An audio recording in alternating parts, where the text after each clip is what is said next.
పవన్ కళ్యాణ్ ఓవైపు సినిమాలు, మరోవైపు జనసేన పార్టీ పనుల్లో బిజీగా ఉన్నాడు. సినిమాలు స్పీడ్గా చేసేయాలని డిసైడ్ అయ్యాడు. కాటమరాయుడు తరువాత త్రివిక్రమ్తో సినిమా చేయబోతున్నాడు. తమిళ దర్శకుడు ఆర్టీ నేసన్, ఏఎం రత్నంలతో చేయబోయే సినిమాకి కొబ్బరికాయ కొట్టేశాడు. కొరటాల శివతోనూ సినిమా ఉండొచ్చు అని తెలుస్తుంది. అయితే పవన్ మరో సినిమాని కన్ఫర్మ్ చేశాడని ఫిలిం నగర్లో ఓ వార్త వినబడుతుంది. మాస్ డైరెక్టర్ వివి వినాయక్ డైరెక్షన్లో పవన్ కళ్యాణ్ క్రియేటివ్ వర్క్ బ్యానర్పై పవనే నిర్మించబోతున్నాడని అంటున్నారు. ఫేమస్ రైటర్ ఆకుల శివ ఈ సినిమాకి కథ, మాటలు అందిస్తున్నాడంట. వినయ్ శివ కాంబోలో లక్ష్మి, కృష్ణ, నాయక్ లాంటి హిట్ సినిమాలొచ్చాయి. పవన్ ఇమేజ్ కి తగ్గట్టు ఓ బ్రహ్మాండమైన కథ రెడీ చేశాడంట ఆకుల శివ. పవన్ కళ్యాణ్తో పాటు మరో నిర్మాత కూడా ఉన్నాడు.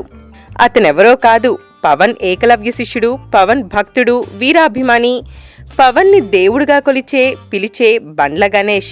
వినాయక్, ఆకుల శివ, పవన్ అండ్ గణేష్ కాంబోలో పవర్ఫుల్ యాక్షన్ ప్యాక్డ్ మూవీగా ఈ సినిమా రూపొందబోతుంది.